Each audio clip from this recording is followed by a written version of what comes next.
This is Dennis Anyone with Dennis Hensley. It's a podcast about making things up and making things happen. I love talking to creative people. And today is part 2 of my conversation with Mark S. King. He is the author of a book called My Fabulous Disease. I followed his writing for a while, and I've just always enjoyed it. It's witty and wise. His stuff just lands. And so we had quite a long conversation. And so I decided I'll make it a 2-parter, and this will be part 2. I'll just give you a few lines of Mark's that I wrote down before the interview, just to give you an idea of why I like his writing. Here's one. He was talking about gay life pre-AIDS, and he wrote, "I got the clap so many times I called it the applause." Come on, that's a great line. You got to admit that. And then he recently wrote on Queer Tea. He was writing about his obsession with looking good, and he wrote this. "I spent too much time looking for the kind of adoration that working out at the gym brought to me, and now my back is killing me." I just like his stuff is clear, it's smart, it's wise, it's funny, and I love talking to him. But before we get to the interview, I want to remind you that there are 2 ways you can support this podcast. One is you can go to DennisAnyone.net and leave a tip in my virtual tip jar, help me cover my expenses. And I want to give a shout out to a listener named Alan W., who did just that recently, and it really made my day. I got the notice that had gone in at a time when I was kind of feeling like, what am I doing? Like I was kind of in a funky day, and I got that, and it made my day. So thank you, Alan. I really appreciate that. The other thing you can do is consider becoming a subscriber to DNR Studios. I'm part of a group of shows under the Derek and Romaine banner, really fun shows. And for a monthly fee, you get my show early, and you get all these other great shows. So you can learn about that at dnrstudios.com. And now here's part 2 of my interview with Mark S. King. What do you think of when you think about body culture, beauty, hotness, all of that? What do you think of Instagram culture and social media now, which wasn't around when you were sort of at your heyday in terms of that part of your life, the gay strut part of your life? I like looking at it. It's very appealing. I don't know. I wonder what those guys will look back and go, gosh, that was a really great investment of time. I'm so glad I did that. That sounds snobby even saying that when I want to look at them, you know, like, yes, it's an interesting moment. Like, I think because of social media, that gay strut, that I'm hotness, that feeling, that is fucking amazing. Well, first of all, put social media on top of that. That's a whole other level, I guess, of that kind of fixation, I guess. You know, we will culture, and you know, but the gay men, you know, didn't invent this, right? Right. You know, culture's obsession with youth and beauty. I mean, you know, ask any parents of a teenage girl. Yeah. You know what they question about sexual, you know, currency. And yet, gay men will always brand. We're great at branding. Yeah. You know, and some of it might be for the good. You know, when we start branding different body types, you know, the bears and the this and the that, you know, if we're doing it in celebration of all sorts of body types, that's a great thing. I am, by the way, a ginger daddy. Yeah. Thank you very much. Yeah. That is, and I'm hanging on to that. You know, it's funny. I'm 63, and will I still hang on to whatever currency I have? Yeah. There is a Facebook group for like ginger type guys and their admirers. Do I post on it? You fucking bet I do. Yeah. know? And are you in a tight t-shirt on your book cover? You're damn fucking right you are. You bet I am. Is that photo 10 years old? You bet it is. It's fucking great though. It's a great picture. Thank you. Yeah. And I've done, I've had photos from the photo shoots for this book. I mean, by that, I mean just for the publicity of the book and stuff. And some of them, I look good. Do I post those on that Ginger page in Facebook? You bet I do. Right. And does it lead to some people, like sliding into my DMs, as they say? Yes. And I immediately read those to my husband. Yes. So he knows. He's on the thing. Yeah. I still got it, baby. You still got it. It matters. It always matters. It never doesn't matter. And I don't know when I will. I mean, it's ridiculous, of course. And like we say, we have such we have many thoughts about that, including the fact that we won't stop looking. And that's because we like to look. I mean, okay, we like to look and we like to feel. And again, thank God for Gabe's branding. We like to feel that there's a place for us in that equation somewhere. Yeah. And maybe there will certainly be a time where that there isn't a photo from the photo shoot that I find acceptable for that Facebook page. There will come a time. A time. But for now, I guess I bought into all of that. I bought into gay culture. I bought into the gym and the biceps and the tank tops, lock, stock, and barrel. Yeah. And although I like to talk about my elevated self these days, old habits die hard. Yeah. No, it's intoxicating. Like that's all I could do right now to pick up my phone and see who's cute on Instagram or whatever it is.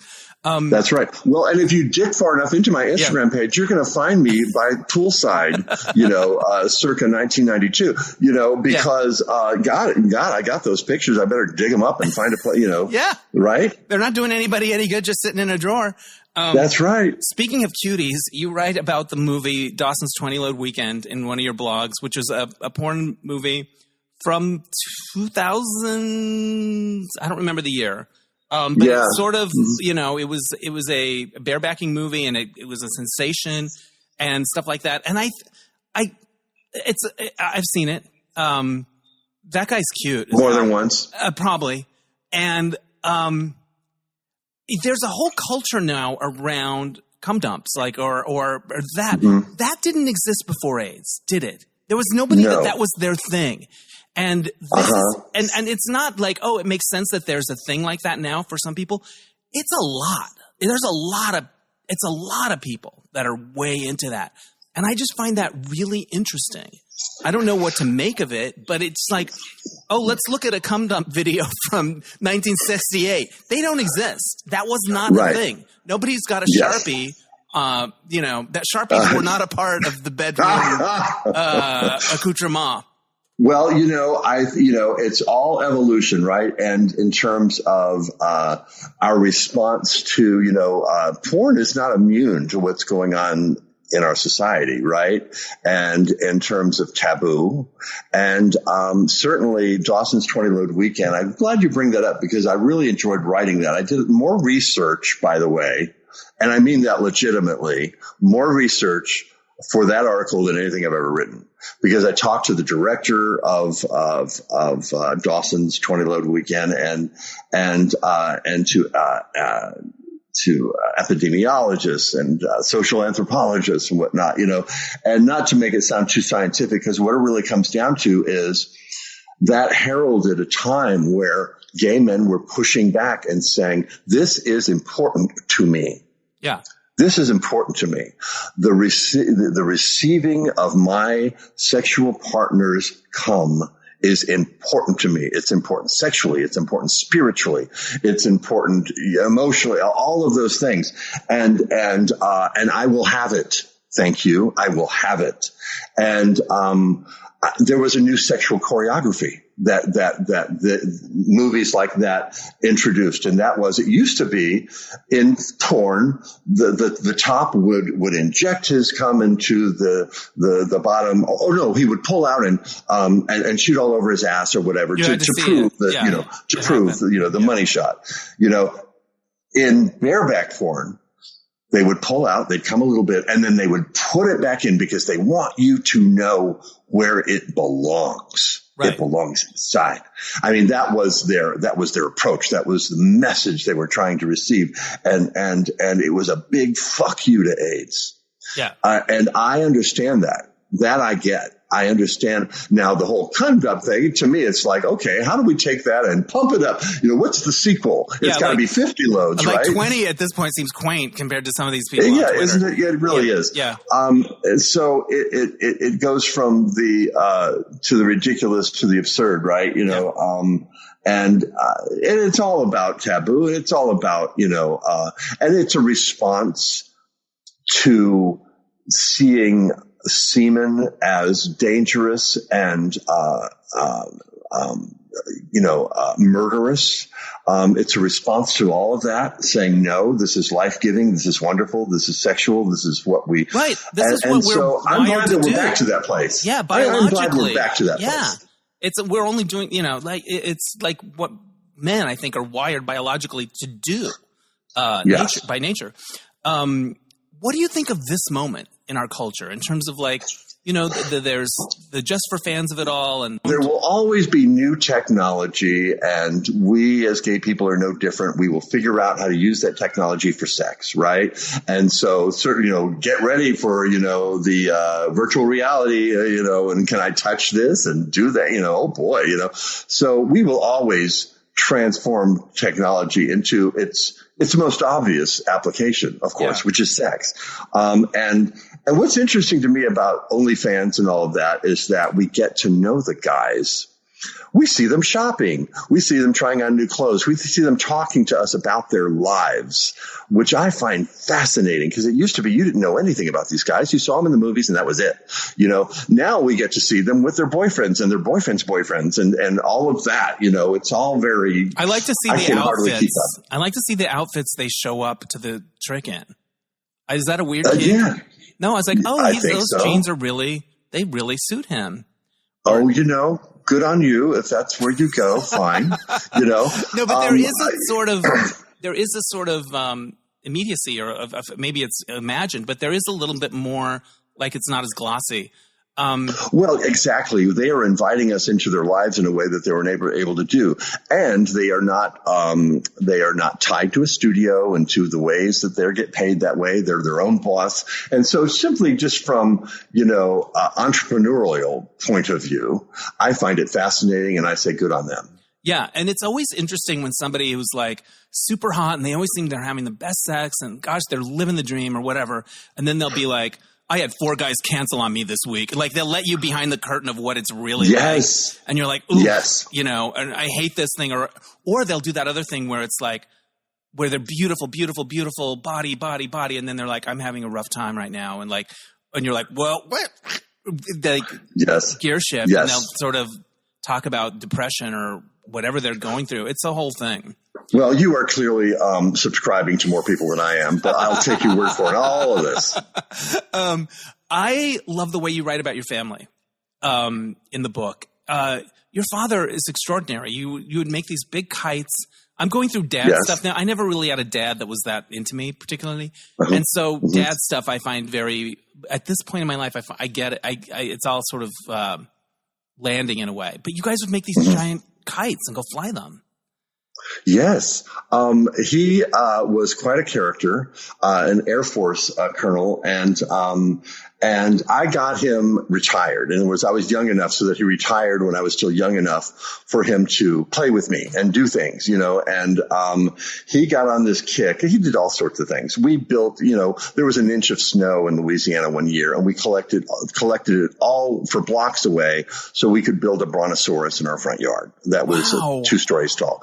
And he would build geodesic domes. He got into this geodesic dome kick. And so we had geodesic domes that were see-through because it needed to either be see-through or rotate. For it to be any fun, for my dad.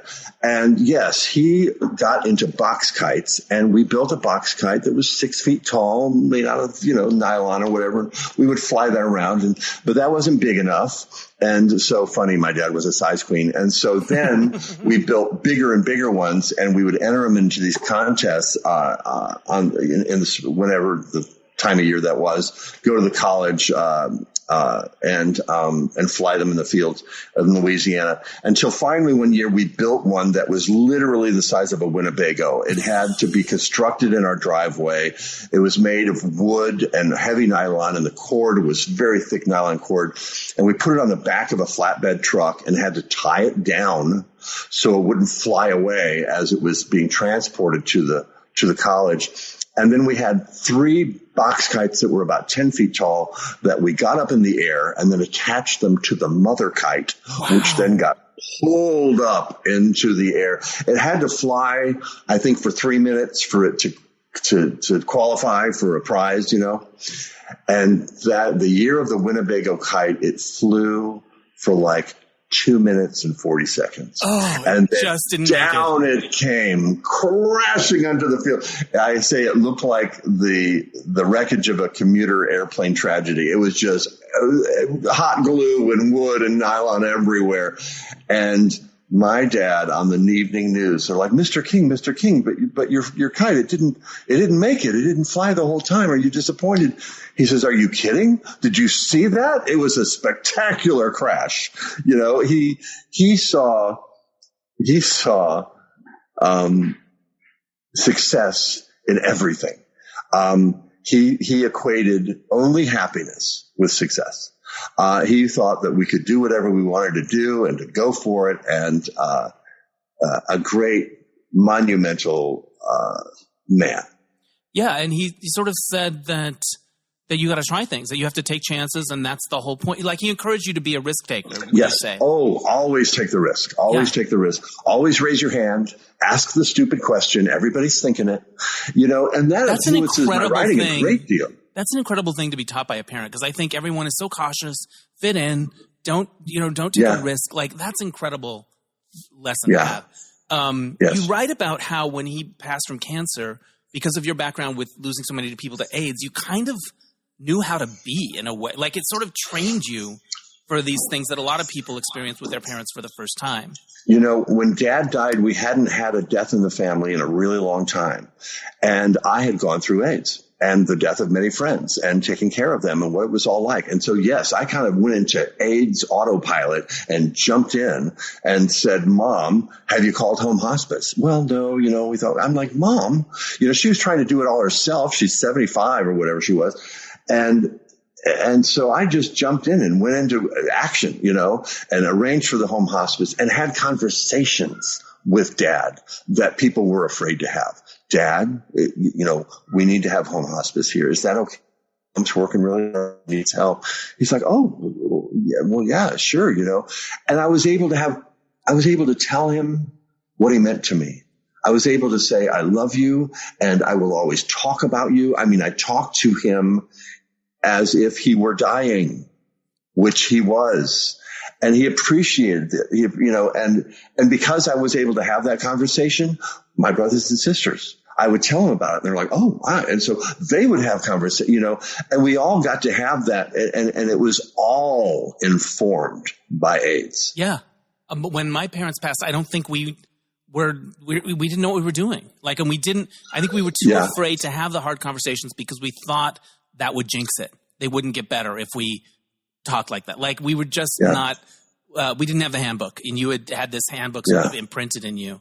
And I mean, I'm not fatalistic, but I know the facts, you know, and this doesn't get better. There's a point in which it doesn't, and it won't. Yeah. And, you know, you got to handle these things with sensitivity, but you know, yes, I have said goodbye more than once.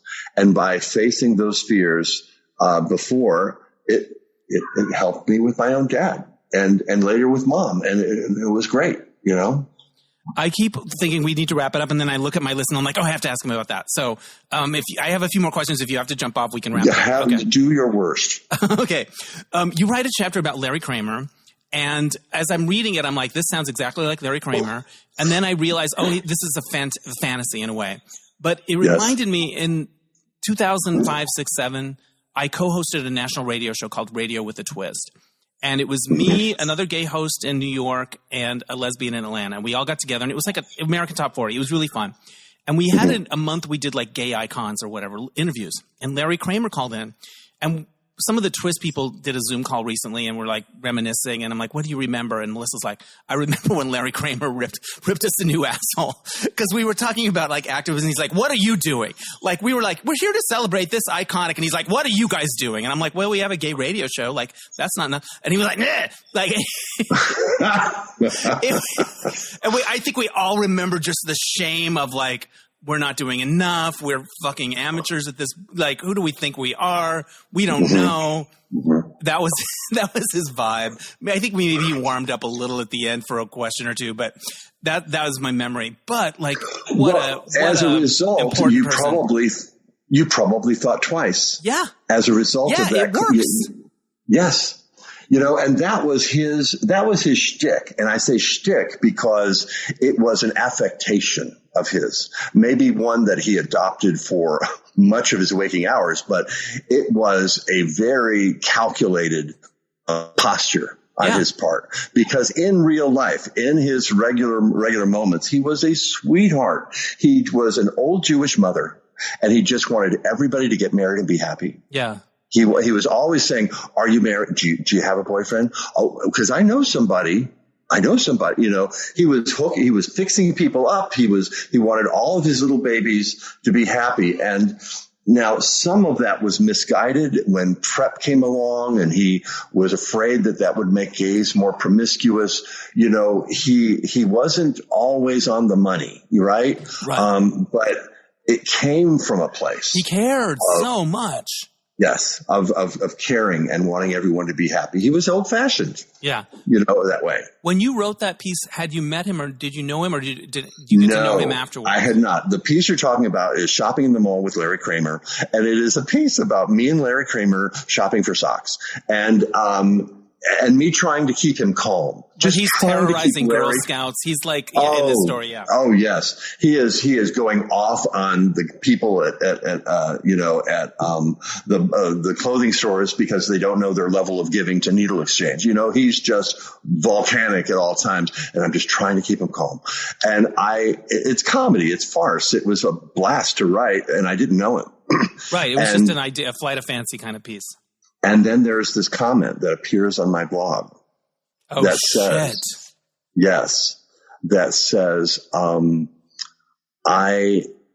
how did he put it? I have it in the piece. He says, I won't admit to having seen this or admit how much I enjoyed it. Something like that, and the email it came from was Ned Weeks at AOL.com. Ned Weeks is from the Normal Heart. Normal Heart is his character's name in the Normal Heart. And then activist friends of mine who knew him said, "Oh, that's Larry. That was it. Oh yeah, he read it. That was him. He thought it was hilarious." Also, AOL.com is so poignant. I know. I still have an AOL. I don't check it, but I do. It does exist. Yes. And then you got to know him a little. Yeah. Yes, and then in later years, I did meet him, and we became friendly and saw each other several times throughout the remainder of his life. And he was always sweet and elderly and sweet, and wanted to know. Was very happy that I was with Michael, and he was very happy to know that, and wanted to know about Michael and our relationship and all of that. So he was great. You write about Michael, your husband, near the end of the book, and meeting him and, that connection.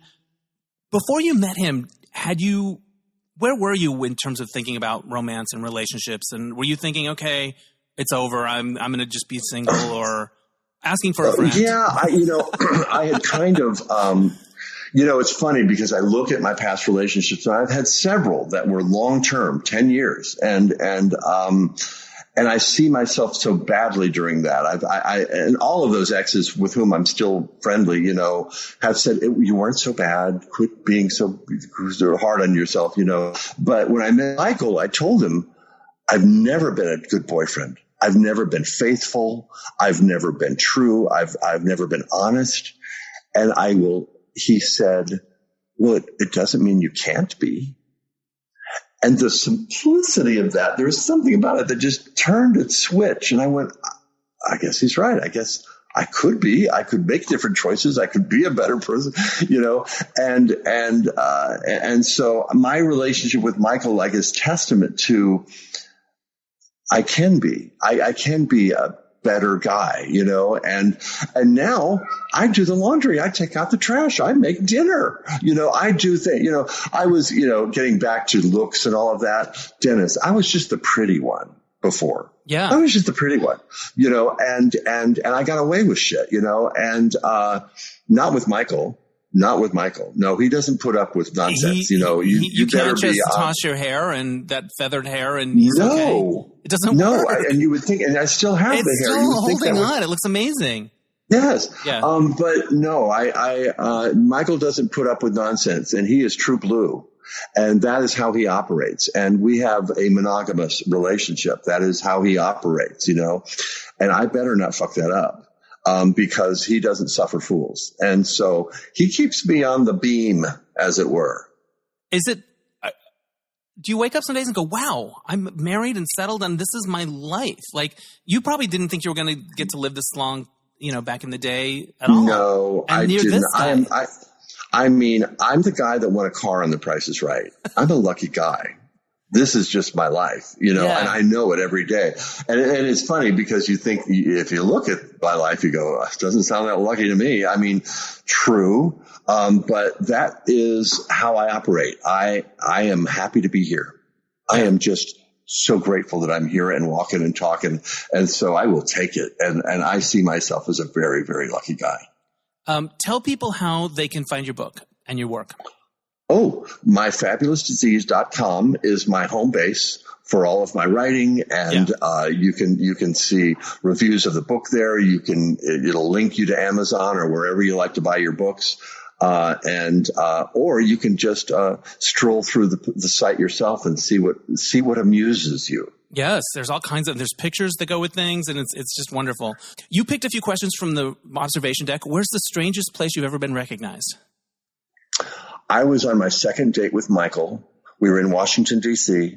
We were having lunch. It was my second date. I wanted very much to impress him. I was really taken by him. And the waiter, when finally delivering our food, and he's talked to us a couple of times, he says, "I'm sorry. Excuse me, but are you Mark S. King?" Oh, so you must have been. He must have felt like you paid him off to make you seem important. I know, and I'm like, well, yes, I am. Well, I really enjoyed it, and he mentions a couple of things, and then retreats, and I could have kissed him. I was so excited because Michael was very impressed. Good, it worked. Your evil plan worked. Yes. I love that. Yes. You also picked this one. When was the time when you were in the right place at the right time? Standing in line for The Price is Right. Yeah, you got picked? Right place, right time. Yeah. For sure. Did it change your trajectory in a way, or was it just a great moment?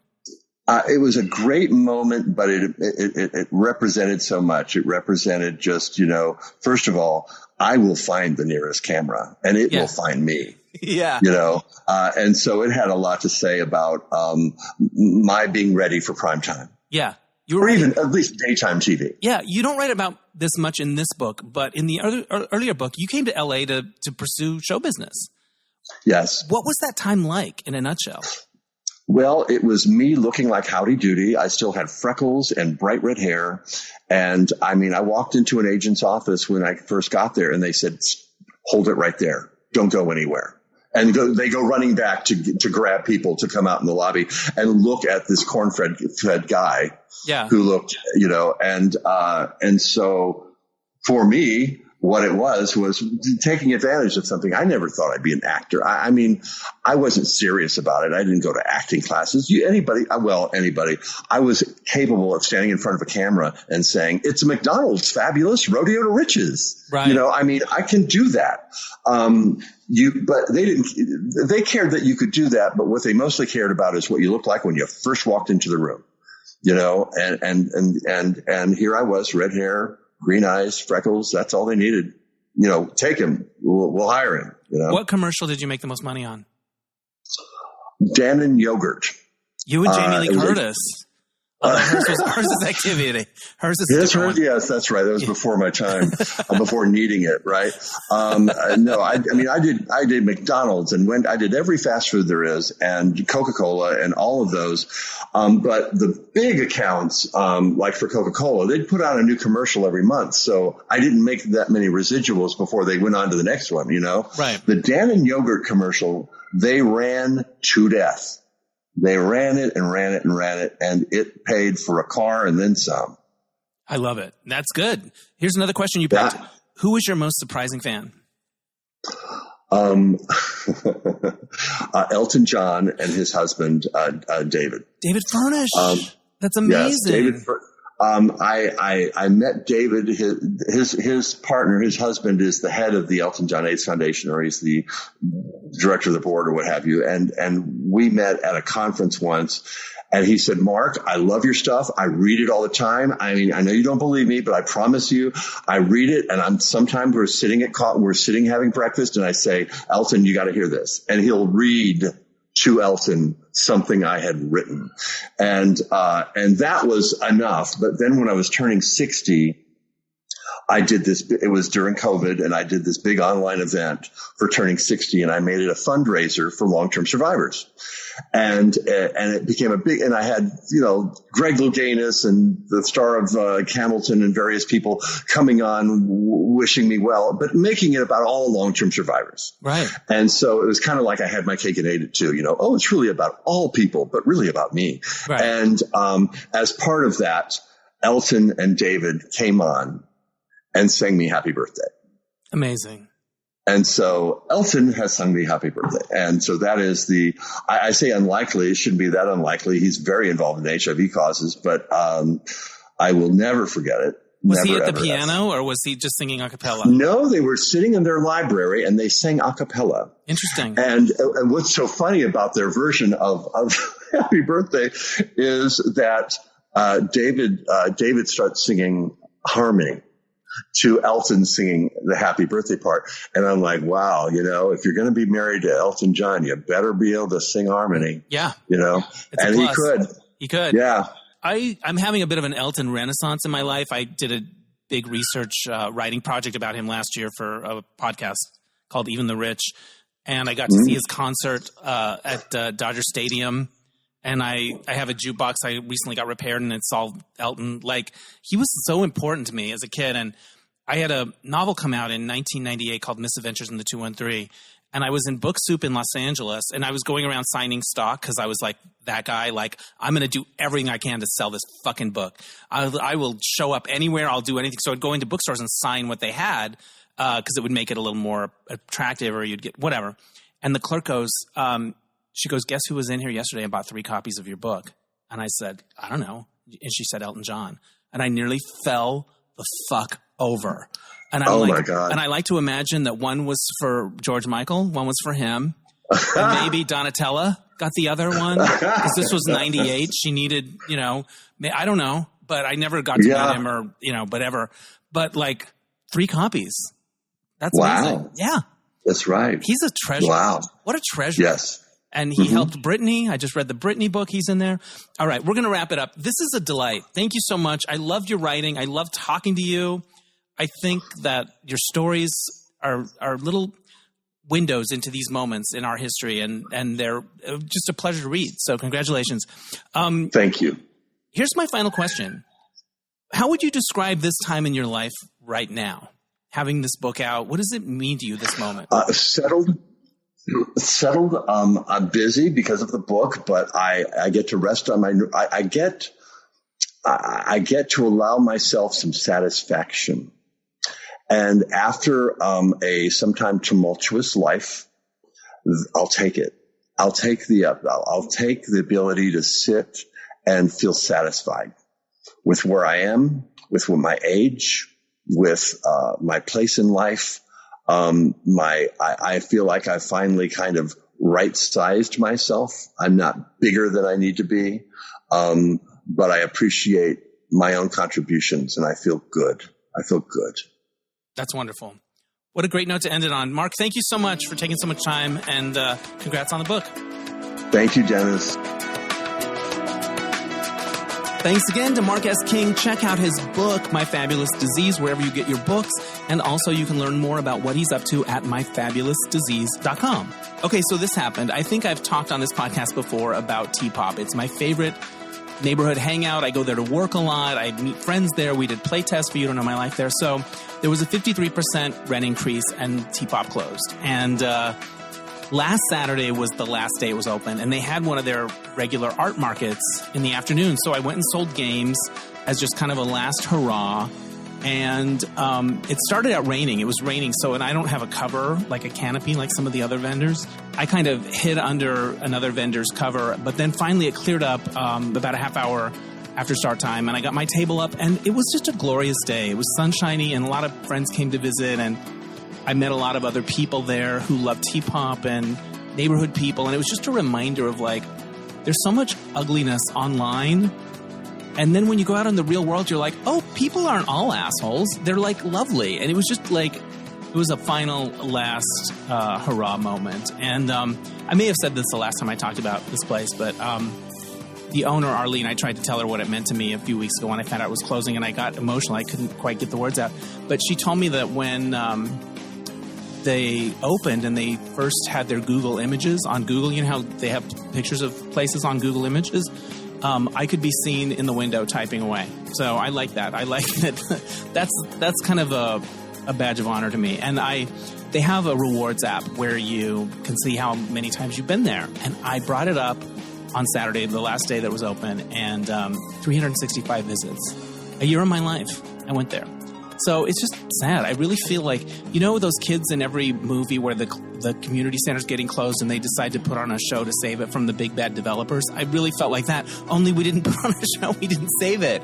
But anyway, they were selling the fixtures and stuff this week, so I popped by to give Arlene a game and maybe buy a few things. And I bought, they have this little sign by where you pick up your drinks that says, if your drink is meh, we'll make it again. And I always thought that was funny and also, like, generous and, like, being a good, you know, the customer is always right kind of place. And so I got to take that sign. And also I got a rock that was painted T-pop that somebody had given them during the pandemic.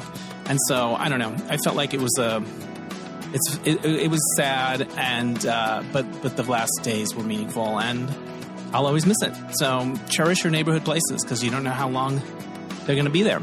All right, that's enough for this week. Thank you so much for listening. I want to give a shout out to Oscar Rosario for mixing the episode. My theme music is by Mark Daniels for Placement Music. We'll catch you next time on Dennis Anyone. Bye.